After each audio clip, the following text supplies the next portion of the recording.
Sex is like a cream on the cake, and cream can only taste good if the cake is good. What is love exactly? Okay, this is very tricky. हर रिश्ते में एक अच्छाई और एक बुराई है, but उस बुराई से ऊपर वो अच्छाई होती है जब रिश्ता टिकता है.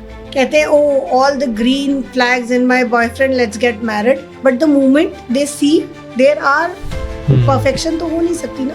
डिवोर्स केसेस बढ़ गए आपके. कुछ लोग होते हैं जिनका ट्रॉमा रिस्पॉन्स ही ऐसा होता है कि we want a physical relation. प्यार नहीं है सेक्स, पर प्यार बढ़ाता है सेक्स. जो आप चाहते हो, जो आप सोचते हो, जो आपकी डिजायर्स हैं, वो आपको वहाँ से जब फुलफिल नहीं होती, specially when we talk about females, I will start that. कहीं ना कहीं जो आपका इमोशनल एंड मेंटल सपोर्ट है और आपको कहीं बाहर वो सपोर्ट मिलता है, तो वो स्टेप ही हो जाता है and people call it cheating. आप रिलेशनशिप को बिना किसी इंसान के साथ भी चीट करते हो. कैसे? अवॉइड करके. सिर्फ किसी को गर्लफ्रेंड बना लेना या बॉयफ्रेंड बना लेना या घूम लेना, दो मीठी बातें कर लेना, चीटिंग तो नहीं हो सकती. पार्वती शिव में भी बहुत सारे रेड फ्लैग्स थे, राम और सीता में भी थे. मतलब ये आप बहुत बड़ा स्टेटमेंट बोल रहे हो.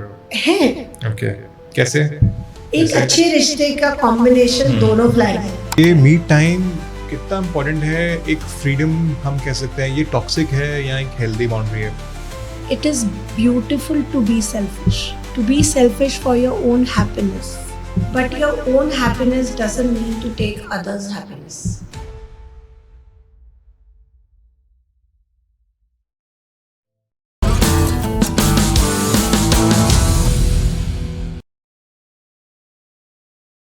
Thank you so much ma'am, आपने हमें दोबारा टाइम दिया. और पहले का एपिसोड हमारा काफ़ी वायरल गया, काफ़ी लोगों को अच्छा लगा आपकी बातें, बहुत रॉ कॉन्वर्सेशन हुआ था हमारा. और यही मेरा मकसद है कि मैं डिफरेंट लोगों को लेके आऊँ और एक हेल्दी कॉन्वर्सेशन करें. Thank you so much for joining in ma'am. Pleasure is always mine, Sarthak. I love sitting on this chair and talking. कैसा आपका टाइम चेंज हुआ आफ्टर दैट पॉडकास्ट? ऑलमोस्ट 6 महीने होने वाले हैं. So there was a very lot of beautiful changes, I can say. There were a lot of things which I never shared with the people who were around me. And once they were on podcast, because I said what I felt from years together. So I could see the change in their eyes, you know. कहीं ऐसा लग रहा था मैंने खुद से piece कर ली है. No complaints anymore, और खुद से ही सरेंडर कर दिया है. एंड डेफिनेटली लोगों से ज़्यादा मुझ में बहुत चेंज था. जो एक एग्रेशन था वो निकल गया, जो कंप्लेंट्स थी वो निकल गई, जो सच था वो निकल गया. जब सच ही बाहर आ गया तो बचा क्या. वाह, यही होना चाहिए लाइफ में मेरे हिसाब से ना, कि आप इतने ओपन अप हो जाओ कि भाई देन ठीक है, अब मुझे फ़र्क नहीं पड़ता, I mean my own shoes, मैं अब आगे वो फॉरवर्ड मूव करूँगी लाइफ में. और चलो सीधा सवालों पे आते हैं. एक टर्म है आजकल काफ़ी ज़्यादा ट्रेंडिंग है, और काफ़ी सालों में लोग इस चीज़ को, मतलब अब जैसे हमारी जनरेशन के लोग हैं उस चीज़ को ला चुके हैं. अब पहले की जनरेशन वाले को, लोग आपके टाइम के लोगों को ना बहुत टाइम लगता है वही समझना भाई घोस्टिंग होता क्या है. हम घोस्टिंग वर्ड की बात कर रहे हैं. ये आजकल एक हमारे बच्चों में और हमारे एज कैटेगरी के लोगों में बहुत ज़्यादा ट्रेंड है कि आपने किसी से कहीं पे भी, कोई आपको तंग कर रहा है या कोई आप किसी से परेशान हो रहा है, कोई आपको इनॉय कर रहा है, आप तुरंत उसका मैसेज आर्काइव कर दिया. वो धमाधम मैसेज कर रहा है, चाहे वो एक्स हो, चाहे वो आपका फ्रेंड हो, या आपका वन नाइट पार्टनर हो, कुछ भी हो. तो आप इसको कैसे देखते हो कि क्या ये सही में सेल्फ लव है या फिर इस कोई और डायरेक्शन में आदमी सोचता है?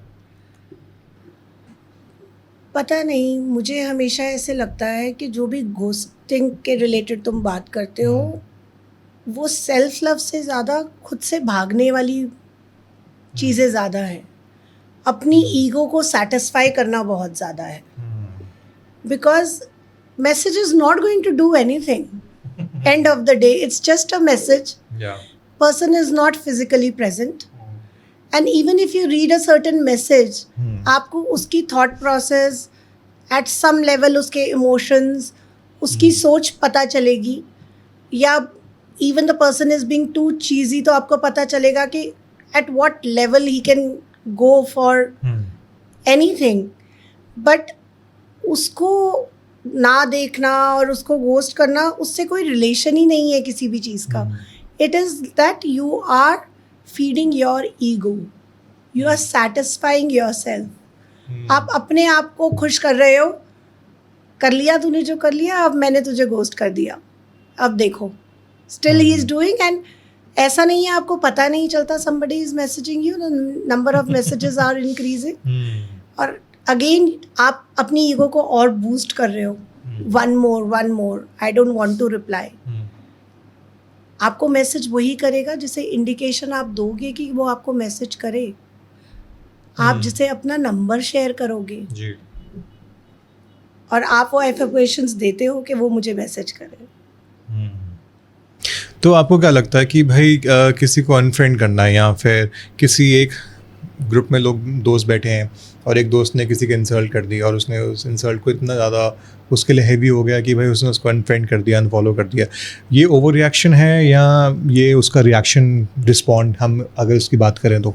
एक्चुअली आजकल की generation, if I say, even you are a part of that generation, patience और अंडरस्टैंडिंग है ही नहीं. मैं ये नहीं कहूँगी कि आप लोगों में डेवलप ही नहीं हुई. जिस तरह से आप लोग रहते हो, जो आपकी लिविंग लाइफस्टाइल है, उसमें पेशेंस के लिए वक्त ही नहीं है. जॉब्स बहुत डिमांडिंग हैं, वर्किंग आवर्स बहुत लंबे हैं, उसमें बचता ही क्या है उसके बाद? पेशेंस है ही नहीं किसी के बारे में कुछ सुनने की. खुद को ही सुनते जा रहे हैं, खुद को ही, अपने आप को ही आप अच्छा दिखाते रहते हो. तो किसी को ब्लॉक करना अगेन एक्चुअली खुद से पीस ही नहीं है. बहुत अच्छा लगता है कह के उसने मुझे तंग किया, मैंने उसे ब्लॉक कर दिया, बट उसने जैसे तंग किया उसको कहाँ हील किया वो तो है ही नहीं. It's a very short term, और जैसे कहते हैं ना quick result, but quick instant is never good. वो तो क्विक कॉमर्स का ज़माना है, सबको हर एक चीज़ बहुत फास्ट में चाहिए. पर कैसे चाहिए ना, हाँ, वही कैसे मिल सकती है, और मिलेगी भी तो it's going to be very temporary. तो ये इसमें लोग बोलते हैं कभी का, जैसे हम नॉर्मली बात कर रहे होते हैं किसी से, तो ये आदमी आता है, यार मैंने अपने मेंटल पीस के लिए, यार मेरी मेंटल पीस बहुत इंपॉर्टेंट है, मैंने उसके लिए मुझे उससे बात नहीं करनी. वो चाहे कोई भी सामने वाला इंसान जेन्युइन हो सकता है या फिर उसको सच में तंग कर रहा है, लेकिन ये जो एक फ्रेज़ आता है कि भाई मुझे I want to protect my mental peace. Sarthak, सबसे पहले तो ना everybody needs to understand what mental peace is. Peace खुद से किया जाता है. पीस अंदर है मेरे, बाहर से ना मुझे किसी को प्यार करके, ना किसी से नफरत करके, ना किसी को ब्लॉक करके पीस आने वाली है. हम कहते हैं ना मैंने गिव अप कर दिया. Give up is a very negative thing. मैंने सरेंडर कर दिया, पर सरेंडर हम किसी के आगे नहीं करते, हम खुद के लिए करते हैं, खुद के सामने करते हैं. क्योंकि हम कहते हैं हमने भगवान के आगे किया, मैं कहती हूँ भगवान भी मेरे अंदर ही है, तो मैं ही हो गई ना. तो किसी को भी कहीं भी फेंका निकाला नहीं जाता ज़िंदगी से पीस के लिए. सब अपने अपने रोल्स अपनी अपनी जगह पे कर रहे हैं. आपको पीस खुद से करना है, अपने आप को अंडरस्टैंड करके. बट वही है कि खुद पे लेना, खुद को कहना मैंने ये किया अपने लिए, तो लोगों को लगेगा oh my God I am selfish. अब इतना नेगेटिव चीज़ कि भाई this lady is so selfish, तो वो इसलिए कहते हैं हाँ भाई this person is bothering me, तो मैंने इसको ब्लॉक कर दिया. और ऐसा नहीं है मैंने नहीं किया होगा, मैंने भी अपने बहुत सारे रिलेशंस में किया होगा बहुत, बट अल्टीमेटली अनब्लॉक उस दिन किया व्हेन आई रियलाइज्ड कि मेरी पीस के लिए वो जिम्मेदारी उनकी नहीं है. मेरी पीस क्या लॉक, चाबी, सब कुछ मेरे पास है. तो आपके according what is love exactly? Okay, this is very tricky. प्यार को जिस मोमेंट हमने किसी भी परिभाषा, किसी भी डेफिनेशन में बांध दिया, वहाँ प्यार नहीं है. वहाँ एक्सपेक्टेशंस हैं। तो मेरे लिए प्यार फिजिकल कुछ भी नहीं है। मेरी एक्सपेक्टेशंस फिजिकल होती है। जब मैं किसी से प्यार करती हूँ तो मेरी एक्सपेक्टेशन होती है कि कोई मुझे किस करे, कोई मुझे हक करे, कोई मुझे कोई गिफ्ट ला के दे, कोई मुझे पैम्पर करे। बट प्यार का तो कोई आकार ही नहीं है। जहाँ पर आप जैसे हो आप वैसे रह सको। अगर मुझे गुस्सा आता है तो मैं गुस्से में रह सकूं। जहाँ मुझे अपने शब्दों को किसी भी स्वीटनेस से भर के ना बोलना हो, I can express the way I feel. I can do the way I feel. And अगला बंदा उसको एज अ नॉर्मली ले रहा है, मीन्स वहाँ प्यार है। लोग डिफाइन करेंगे उसने मुझे फ्लावर्स दिए तो प्यार है, उसने मुझे विश किया तो प्यार है।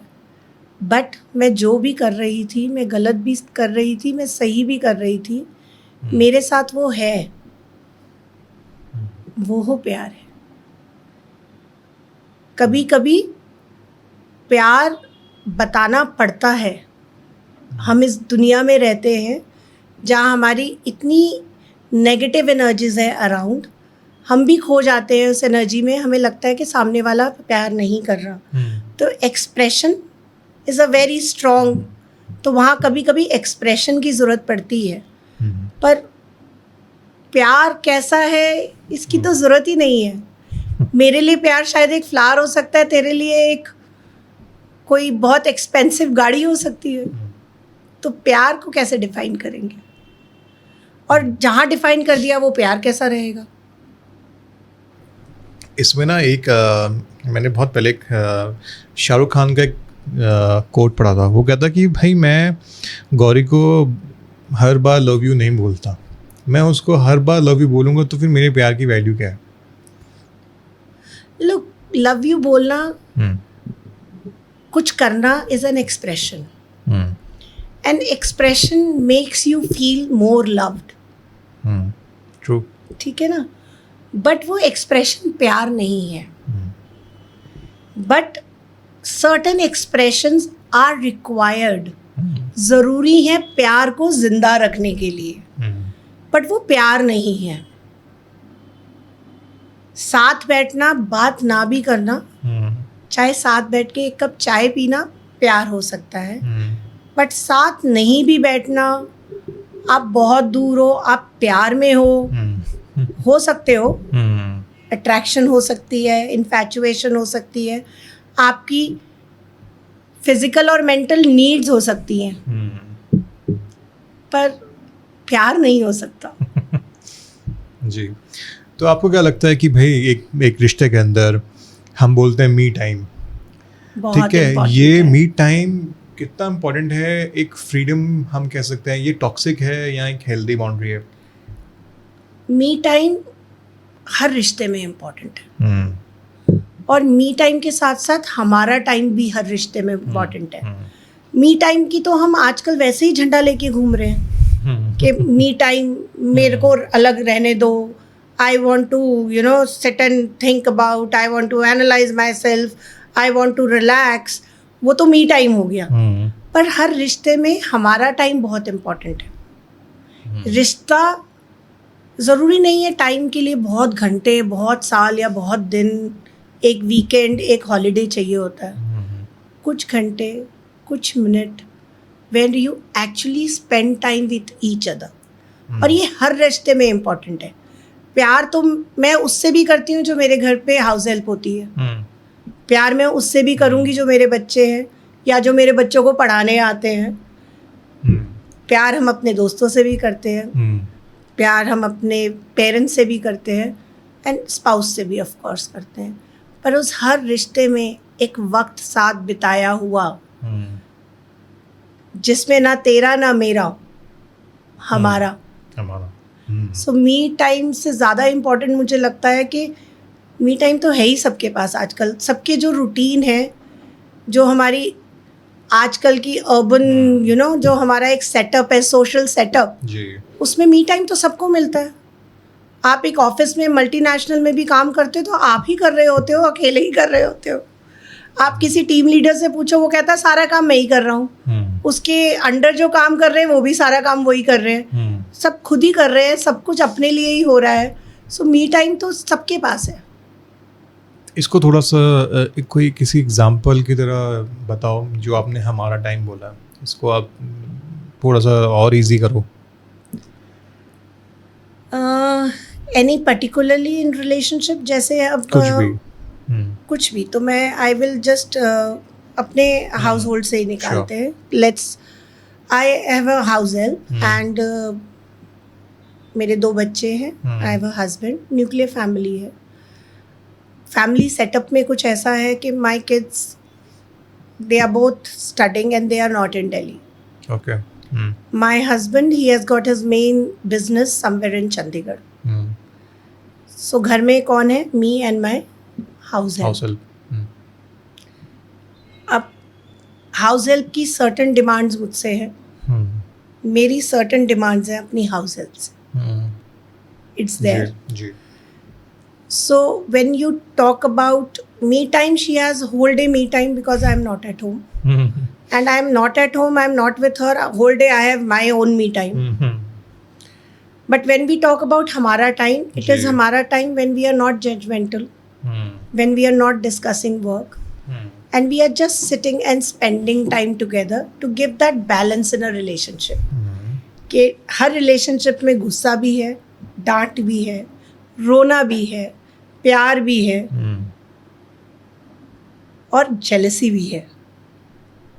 It's very normal.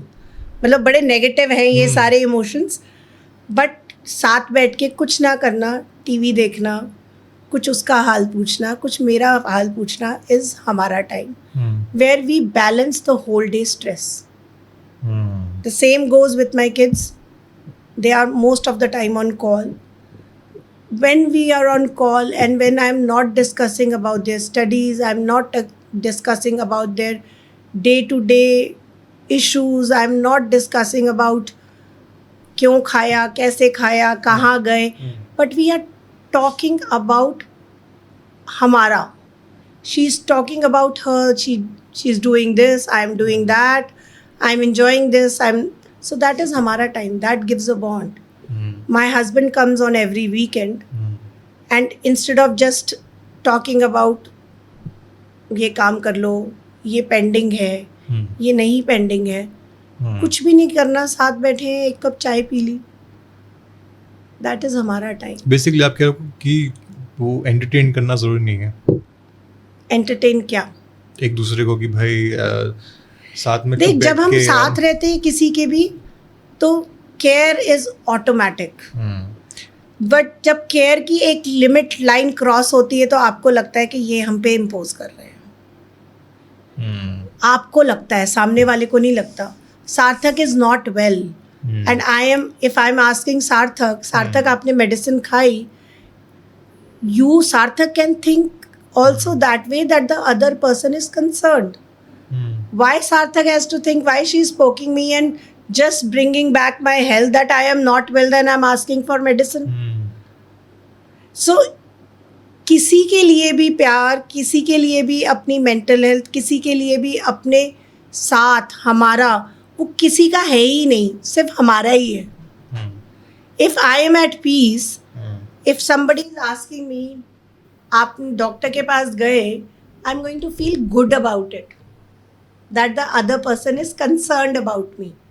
बट अगर मेरी खुद से ही लड़ाई चल रही है तो मैं कहूँगी बड़ा अजीब है यार, मेरे को हर बार मेरे डॉक्टर के बारे में पूछ लेता है, मुझे क्या बताना चाहता है कि मैं बीमार ही रहती हूँ. सो कभी भी साइकोलॉजिकली, मेंटली, आप जो मर्जी टर्म्स दे दो, कभी भी सामने वाले के लिए तो बात ही नहीं है. और ऐसा नहीं है कि मैं ऐसा बोल रही हूँ तो मैं भी उसी फ्लो में रहती हूँ. I am a human being, there are certain emotional waves coming from my mind. कभी लहर ऊपर हो जाती है, कभी नीचे हो जाती है. जब ऊपर होती है तो मुझे लगता है ओह अब मैं बताती हूँ ये ऐसे कर रहा है वैसे कर रहा है, but yes I know where to take a step back and heal myself again and be at peace. वाह. तो आई एम श्योर इस आपकी जर्नी में और आपके जितना क्लाइंट्स को आप समझाते होगे तो एक चीज़ हमेशा आती होगी, एक वर्ड आता है बहुत छोटा सा है, नो. नो बोलना कितना इम्पोर्टेंट है लाइफ के अंदर? बड़ा ना कंट्रोवर्शियल है ये. अगर अपनी ईगो के साथ ना बोलना है, अपनी ईगो को सेटिस्फाई करने के लिए ना बोलना है, तो बहुत गलत है. अच्छा. अगर जेन्युइनली किसी चीज़ के लिए ना बोलना है, उसमें बुराई नहीं है. वैसे भी इस दुनिया में 90% ऑफ इश्यूज इसलिए है कि आपने कोई चीज़ कैसे बोली. क्या बोला पे तो कोई डिस्कशन ही नहीं है. आप किसी कपल की लड़ाई देख लो, आप किसी दो भाइयों की देख लो, फादर एंड मदर की देख लो, फादर एंड सन की देख लो, एक्चुअली दे डोंट डिस्कस क्या बोला है. आई ऑल्सो डिस्कस के कैसे बोला है, बिकॉज हमारा ब्रेन बना ही वैसे है. सार्थक ने मुझे तू करके बदतमीजी से बोला, मुझे पहले सुनाई देगा, बट उसने एक्चुअली मेरे लिए जो अच्छी चीज़ बोली वो मैं सुन ही नहीं पाऊंगी, क्योंकि वो इतना घेर लेगा मेरे ब्रेन को. नो एक शब्द है जिसका मतलब है नहीं. कितना सिंपल है ये. सार्थक मुझे बोले कि मैम आपने चाय पीनी है, मैं बोलूँ सार्थक नहीं पीनी है. It is so simple. अब बस सार्थक को अगर ये सुनाई दे रहा है कि मैं तो पूछता रहता हूँ, ये कहती है मैंने कुछ खाना नहीं, बड़ा एटीट्यूड है. सो ना कहना is it's good, it's nice. But अगर हमारा जनरेशन्स, मतलब इट टेक्स 45 ईयर्स 50 ईयर्स, लोग कहते हैं जनरेशन्स ऐसे बदलती हैं, जो आजकल आप लोग बोलते हो अब जेनजी हैं, फिर कुछ आ गया. आई थिंक कितना गैप है, 10-12 ईयर्स है ऑलमोस्ट. हाँ. Takes 45 years. अब हम ऐसे ही सीखे हैं, अब हमारा ह्यूमन ब्रेन ऐसे ही डेवलप्ड है. और 5% 10% लोग वही हैं जो साधु हैं, जो संत हैं, जो दुनिया छोड़ के जिन्हें बात सुनाई देती है तरीका नहीं सुनता.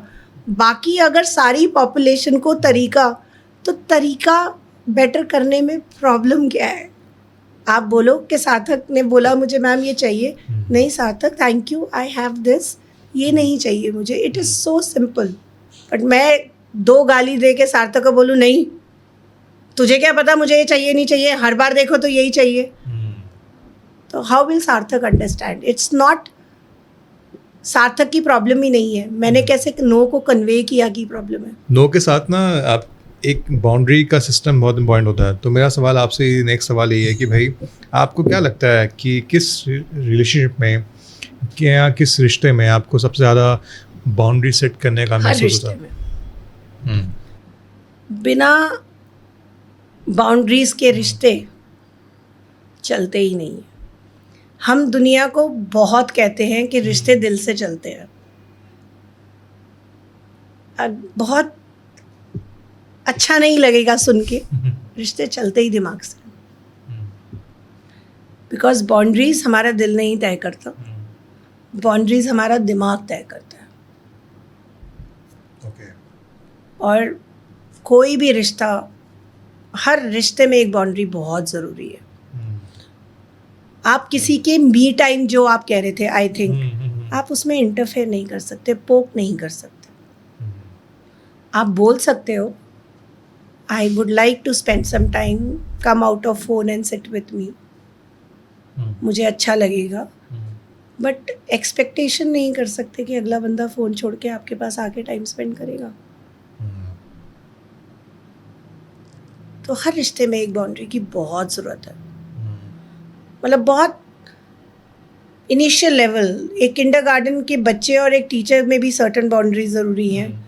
पेरेंट्स और छोटे बच्चे में बाउंड्री ज़रूरत है. जैसे जैसे बच्चे ग्रो करते हैं, क्या बोलना है, क्या बोल सकते हैं, we need to have a certain boundaries, because chemical reaction का भी तो, हार्मोन्स का भी तो किक है ना आपके पास all the time with as.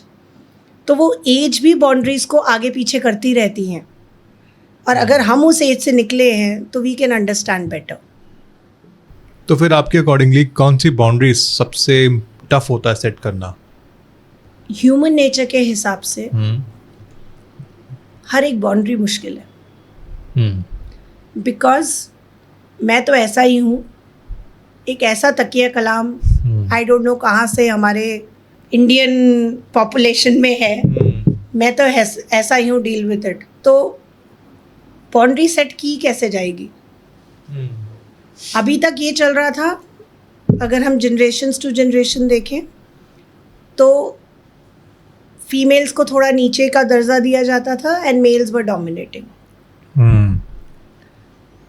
अब तो टक्कर पे है. जब वो वाला ज़माना था तो एक हद तक इश्यूज कम नज़र आते थे,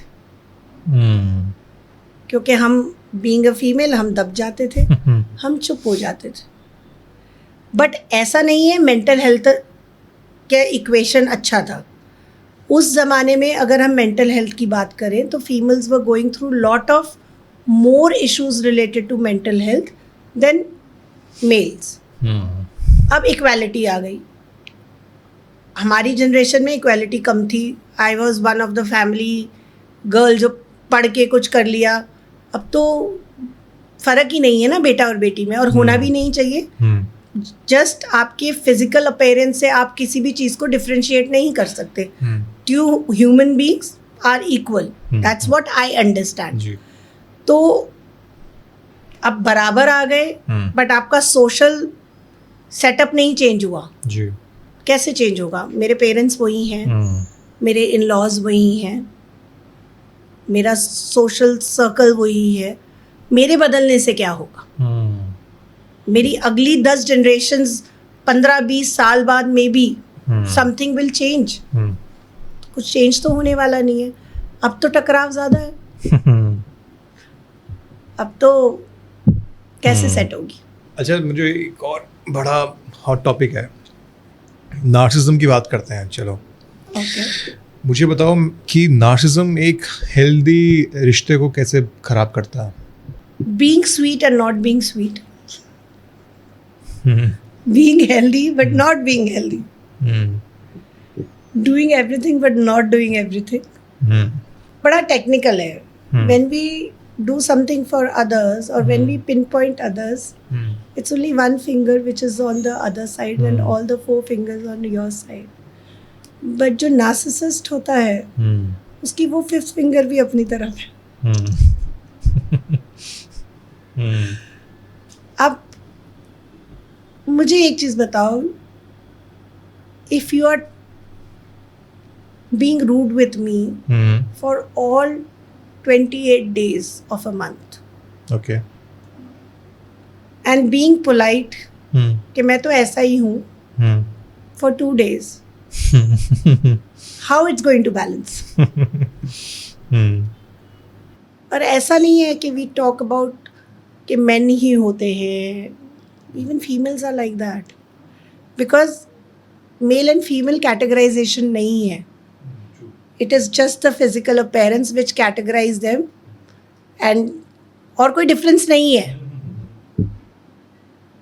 ना mentally ना emotionally, physically दोनों equal काम कर सकते हैं. ऐसा कोई difference नहीं है. साइंस हमें एक्सप्लेन कर सकती है ये स्ट्रॉन्ग है, ये है, बट कहीं एग्जिस्ट नहीं करता उन चीज़ों पे. हम अगर रिजल्ट्स की बात करें, हम स्टडीज़ की बात करें, तो दोनों इक्वल काम करते हैं. एक लेबरर 8 ईंट उठाता है तो औरत भी 8 उठाती है, आदमी भी 8 उठाता है, पर दिहाड़ी अलग अलग मिलती है. उनको डेली वेजेस कम मिलते हैं, उनको डेली वेजेस ज़्यादा मिलते हैं. तो इसी की एक और भाई बंधु है, हम बात करते हैं चीटिंग की बात करते हैं. अभी हम रिश्तों की बात कर रहे हैं तो इसको भी टच करते हैं. आपको क्यों लगता है कि आज के टाइम पे, और पहले भी होती थी बहुत सारी चीटिंग्स, लेकिन आज के टाइम पे ये एक बहुत ज़्यादा बड़ा एक वो बन गया है कि हर 2 घर छोड़ के तीसरे घर में ही चीज़ें चल रही हैं? ये क्यों, और क्या आपको लगता है क्या रूट कॉजेज हैं कि भाई लोग अच्छे वाले अपने घर को तोड़ के या किसी और के साथ? देखो, अगर हम वैसे जनरली रूट कॉज देखें, चीटिंग का रूट कॉज क्या है? जो आप चाहते हो, जो आप सोचते हो, जो आपकी डिज़ायर्स हैं, वो आपको वहाँ से जब फुलफिल नहीं होती, मतलब आई am not supporting cheating at all, but if a male or a female is moving out and cheating, especially when we talk about females, I'll start that way.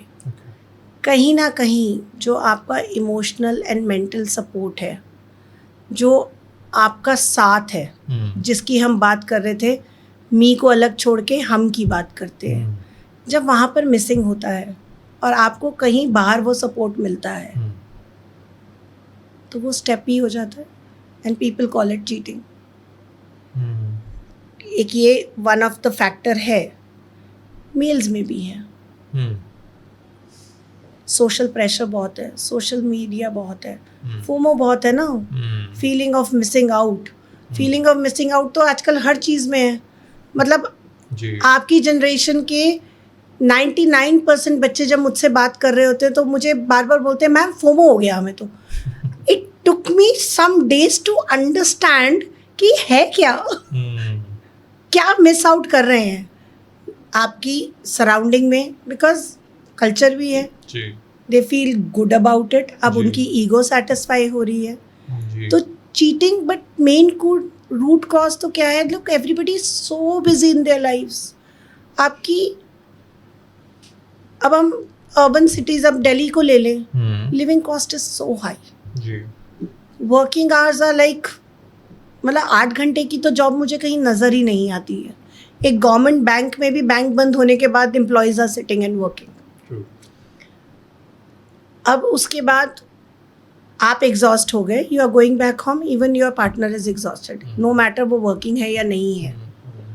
सो जो आपको चाहिए वो मिल नहीं रहा, और जहाँ से जो चाहिए वो मिल रहा है, अब लोगों ने नाम दे दिया चीटिंग का. तो instead of fighting with my spouse और fighting with not to cheat, why we are not sitting and discussing why we did that. It is for both the gender. They have to understand what is missing. Cheating इसलिए common हो गई है, पहले भी होती थी. एक तो social media, thanks to social media, so people are aware more, but it was there from generations. हम कहीं से भी देख लें जिसमें लेजर का नाम दिया गया चीटिंग, अपने फैमिली स्टेटस में दिया गया cheating. And but main root cause क्या है? When you are not emotionally connected and satisfied with a person, and you look for somebody's shoulder where you feel you are being heard, is a cheating. And cheating is not just in the relationship. Her relationship में ना, एक boss में, आप office में भी चले जाओ, so 2 employees are cheating. One is more closer to the boss than the other. So means their work is being heard more. And when you feel you have been given that importance and you have been taken care of all what nobody else is even looking at it, so physical attraction is there. It is very normal. ऐसी कौन सी couples हैं या pairs हैं आपने देखा होगा कि both are very beautiful? 70% of बड़ा अजीब सा कॉम्बिनेशन होता है. One is very beautiful, other is okay, and मतलब ऐसे ही कॉम्बिनेशंस होते हैं ना, because attraction is not about the looks. Attraction is always about how you are being taken care.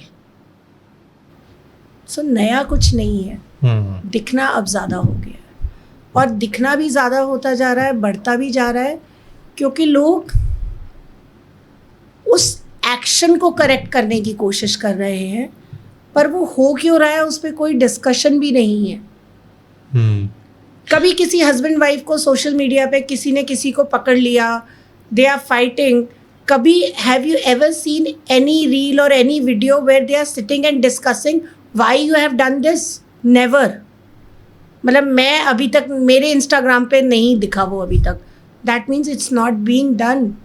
Less the understanding और the cheating, less the connection, less the intimacy. And intimacy is not about hugging and touching and, you know, sitting close. It's about the connection. There will be a cheating. And cheating ऐसा नहीं होता है हमेशा किसी opposite gender के साथ ही आप cheat करते हो. आप relationship को बिना किसी इंसान के साथ भी cheat करते हो. कैसे?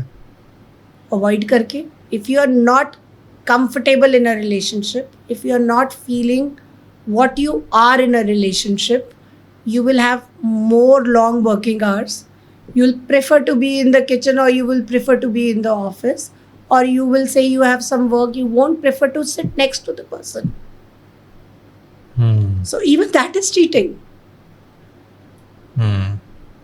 सिर्फ किसी को गर्लफ्रेंड बना लेना या बॉयफ्रेंड बना लेना या घूम लेना, दो मीठी बातें करने लेना चीटिंग तो नहीं हो सकती. When you give up on any relationship is a cheating. Okay.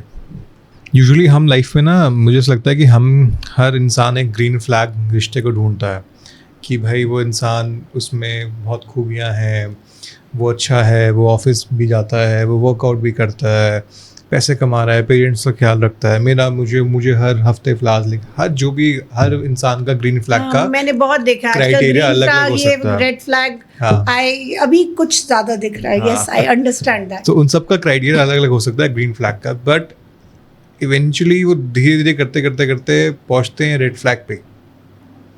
क्योंकि हर रिश्ते में ग्रीन भी होगा, रेड भी होगा. कैसे हो सकता है? मतलब आई रिमेम्बर, मतलब थोड़ा सा मैं आजकल स्पिरिचुअली पढ़ना शुरू किया है. गीता वगैरह पढ़ लेती हूँ, शिव पुराण है. पार्वती शिव में भी बहुत सारे रेड फ्लैग्स थे, राम और सीता में भी थे. मतलब ये आप बहुत बड़ा स्टेटमेंट बोल रहे हो. हैं. ओके.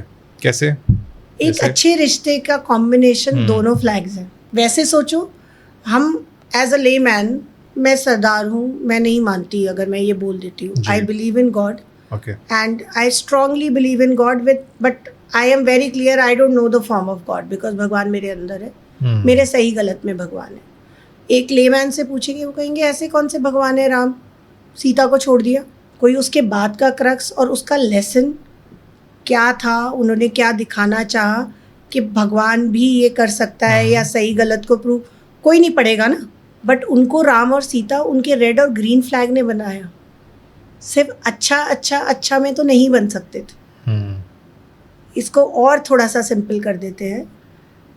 आई रिमेम्बर, बहुत थोड़ा जानती हूँ मैं because I don't follow that religion.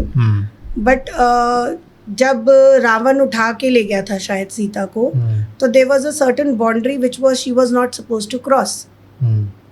Lakshman Rekha. She crossed that. आज्ञा नहीं मानी. That was a red flag. कहना नहीं माना. बट इतनी हिस्ट्री की रचना कैसे होती है अगर वहाँ वो रेड फ्लैग नहीं होता तो हर रिश्ते में एक अच्छाई और एक बुराई है. बट उस बुराई से ऊपर वो अच्छाई होती है जब रिश्ता टिकता है. मैं बहुत 100% अच्छी वाइफ नहीं हो सकती क्योंकि मैं एक इंसान हूँ. मुझे गुस्सा भी आएगा, मुझे बुरा भी लगेगा, मुझे जेलस भी फील होगा. I will feel unwanted lot of times. I will feel I'm not looking beautiful lot of times. But उसके अलावा I care, I know I love, I know I can't survive with a particular person, and I know I'm beautiful. It's a combination of both which makes me what I am. True. लोग अच्छा देख के कहते हैं, oh, all the green flags in my boyfriend, let's get married. But the moment they see there are perfection तो हो नहीं सकती ना. डिवोर्स केसेस बढ़ गए आपके. शादी से पहले तो मुझे कभी मना नहीं किया था. शादी से पहले तो मैं जैसे मैसेज होती थी हक करके हाथ रख के, he used to be there whole night, के अपने हाथ पे मुझे सुलाता था नो मैटर. अब तो मुझे कहता है please I want to sleep at peace. So even that is a red flag or what? मतलब मैं बहुत heavy I am not trying to give any example, but आप कुछ भी पाने के लिए हमेशा अच्छा दिखाते हो. द मोमेंट वो चीज़ आपके पास आ जाती है, आप दूसरी चीज़ की ओर चले जाते हो. एक जॉब चेंज करते हैं हम, जब हम वो जॉब चेंज कर रहे होते हैं, people ask us 100 of questions why you are doing it, and we have 100 of reasons why we are doing it, और वो सब अच्छे होते हैं. After a year you again switch a job, you give the same reasons for the other one. Otherwise तो जो पा लिया इतना अच्छा कह के पाया, वहाँ सारी उम्र क्यों नहीं निकलती है. This is one of the reason जो जेनजीज, आई डोंट नो आपकी जनरेशन जेनजीज है if I am not wrong, आजकल बहुत सारे मल्टीनेशनल्स भी they don't want to appoint Gen Zs ना, बिकॉज स्टेबिलिटी नहीं है. Very soon they see the green flags, and very soon they find out all the red flag. There is no understanding, there is no peace with yourself to understand this is a red flag which is going to be a green flag in a certain time period. अब आपने मुझे जो narcissist का बोला, Instagram पे एक reel दिखो, there are thousands of reels. कोई ऐसा करे, कोई ऐसा करे, कोई वैसा करे. मतलब how you can define an individual कि वो ऐसा करेगा तो वो ऐसा है या ऐसा नहीं है, but everybody is an individual, सब अलग अलग करते हैं. जी मैम, एक और कॉन्सेप्ट है, बहुत ट्रेंडिंग है, हम बात कर रहे हैं सेक्सटिंग की बात कर रहे हैं. ये हमारे रिश्ते को कितना ख़राब करता है या कितना अच्छा करता है आपके अकॉर्डिंगली? जैसे हम हर चीज़ में, मैं हमेशा बोलती हूँ Sarthak, there is a positive side, there is a negative side. Negative side में अगर हम पहले नेगेटिव से शुरू करते हैं, we'll end up with a positive note, तो एक्सपेक्टेशन लेवल बहुत डिफरेंट हो जाता है. You get into some fairy tale zone. जी. लिखा हुआ पढ़ना और उसको एक्चुअली फिजिकली करना, they are two different things, and उनका जोन सेम नहीं हो सकता. बट हम जो पहले देखते हैं और हमें जो पहले अच्छा लगता है, हमारा ब्रेन उसको ज़्यादा ग्रैब करके रखता है, ज़्यादा पकड़ के रखता है. तो पकड़ा हुआ कुछ और है, पर जब हाथ खोल रहे हैं तो उसमें से कुछ और निकल रहा है. सो डेफिनेटली वहाँ पर कहीं ना कहीं आपके नेगेटिव साइड शुरू हो जाती है. बट पॉजिटिव भी बहुत है, बिकॉज ओपन अप होना, बिकॉज आजकल सोशलाइजिंग का एक्चुअल मीनिंग तो चेंज हो गया है, because we really don't meet with a physical presence and socialize. Social media is what which has given us a way to socialize with people. तो open up होना थोड़ा सा आप बेटर हो जाते हो. आप अपनी फैंटेसीज, अपनी जो आप चाहते हो, जो आप सोचते हो, वो आप कर चुके होते हो, and you have a edge to it. Okay, you can perform and do little bit better. But उससे ख्वाबी, यू नो, पुलाव बहुत ज़्यादा बन भी जाता है, which gives you a negative impact. So हर चीज़ अच्छी होती है. ऐसा कभी भी नहीं है कि कोई भी चीज़ बुरी बनी है यहाँ पर. चाहे आप एक, क्या कहो, ए कैटेगरी की मूवीज़ बोल दो जिसमें बहुत ज़्यादा सेक्स एंड वायलेंस है. हर चीज़ अच्छी भी है और बुरी भी है. हमारे ऊपर है हमने उसको कैसे बैलेंस करके वहाँ से लेना है. So it's good and it's bad. It depends how you are going to use it. मुझे बताओ कि ma'am post traumatic sexual relation का कॉन्सेप्ट क्या होता है? इन द सेंस कैसे? कि यूजुअली जैसे आप देखते हो कि कुछ लोग होते हैं जिनका ट्रॉमा रिस्पॉन्स ही वैसा होता है कि we want a physical relation, या कुछ लोग जो टॉक्सिक रिश्ते के बाहर आते हैं उनका माइंडसेट वैसा बन जाता है कि भाई I just want my me time and my physical intimacy मेरे लिए प्रायोरिटी है. देखो सार्थक, एक चीज़ तो बहुत वो है कि physical intimacy and physical relation is very important for your mental health. इसमें कोई भी सेकंड क्वेश्चन नहीं है। जिन रिलेशंस में फिजिकल रिलेशनशिप होता है, I am like husband and wife, maybe a boyfriend and a girlfriend, जिसमें sex plays a certain role, उसमें वो रोल इम्पॉर्टेंट होता है उस रिलेशनशिप को अच्छा रखने के लिए, हेल्दी रखने के लिए। आपकी पॉजिटिव हार्मोन्स, पॉजिटिव केमिकल्स ज़्यादा रिलीज होते हैं when you are into a certain activity, right? So it's there. But कुछ लोगों का यही एंगल होता है, this is what they want, तो they are in a trauma. Sometimes a good sex heals the trauma. Sometimes it gives you a different trauma again one together. So instead of getting into an act, a trauma needs to be healed. It is very, very important. Because sex boost up a relationship.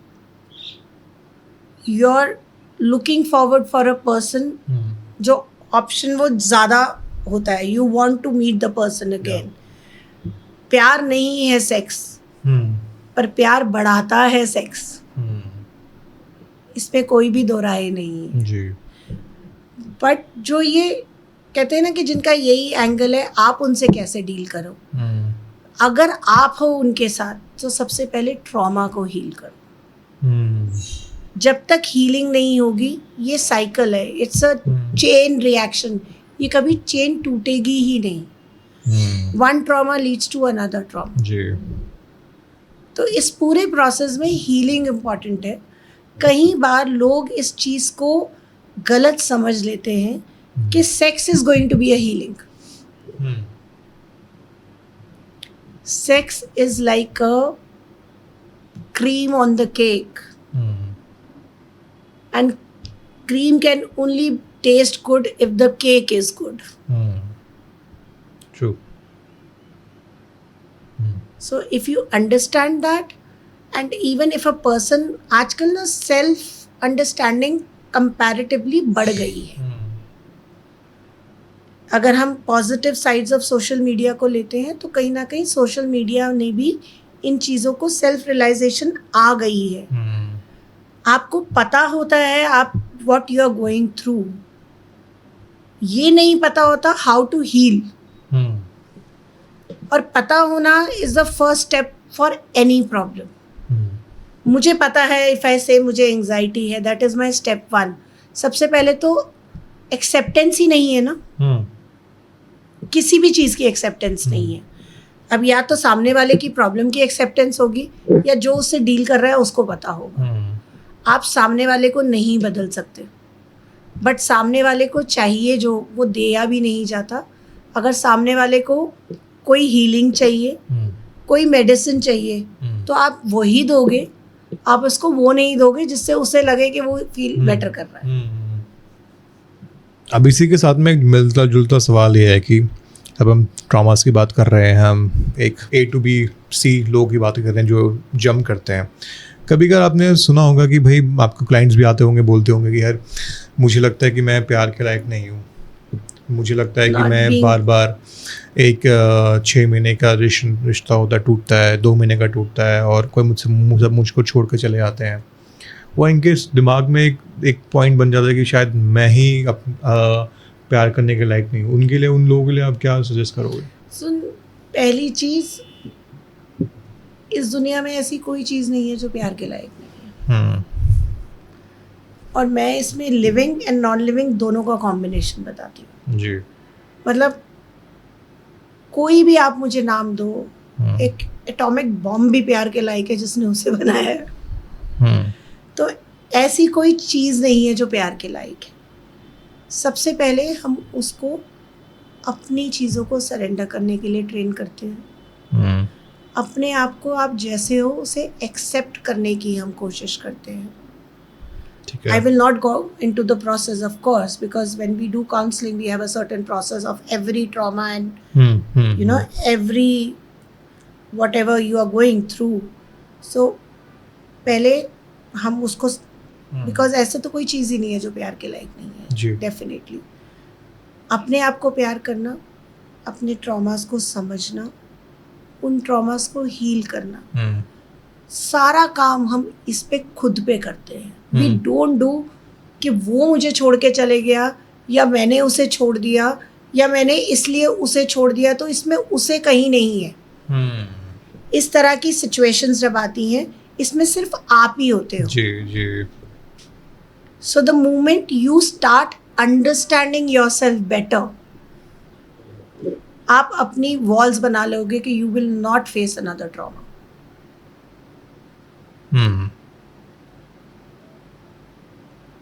और genuinely मतलब मैं तो वैसे भी spiritually भी सोचती हूँ, whatever you say, whatever you think, whatever you speak, whatever you do, you give it to your universe, it comes back to you in one form or another.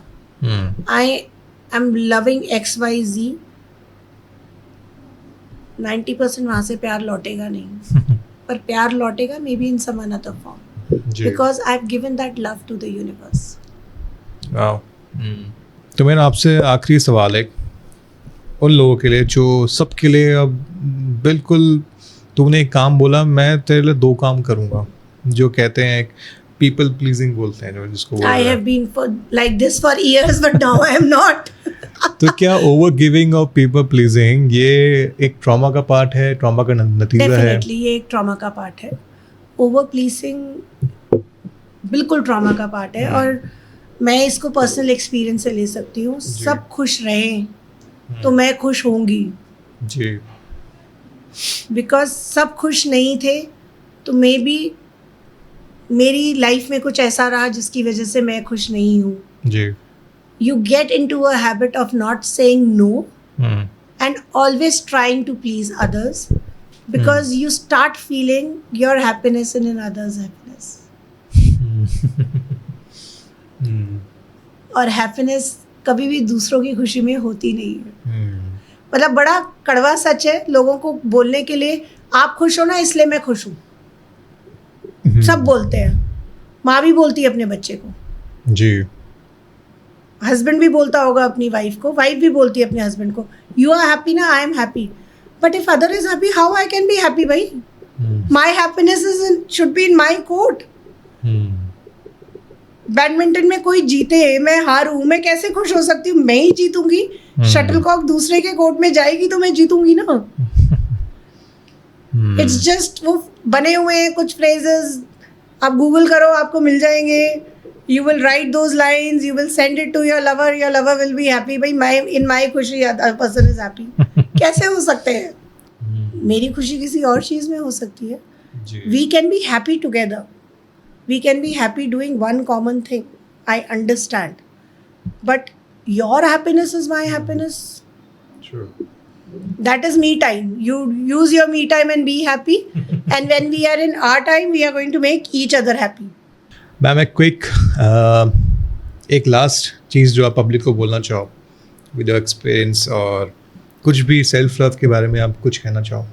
Self love के बारे में, look I think in my last podcast also I use this negative lines which I want to use again and again. It is beautiful to be selfish, to be selfish for your own happiness. But your own happiness doesn't mean to take others' happiness.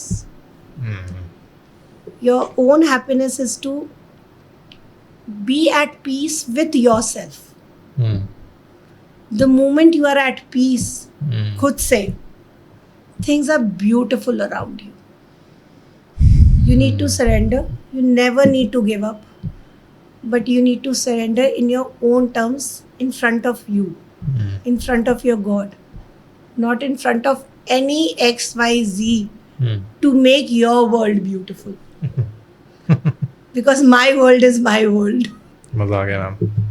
Thank you so much, आप फिर से आए और हमें time दिया, और I am sure public देखेगी तो कुछ ना कुछ इस वाले एपिसोड से भी लेके जाएगी. थैंक यू, आप आए, और हम एक बार फिर बैठेंगे और किसी और टॉपिक पे बात करेंगे. Thank you so much. Pleasure is always mine, Sarthak. Bless you. Thank you.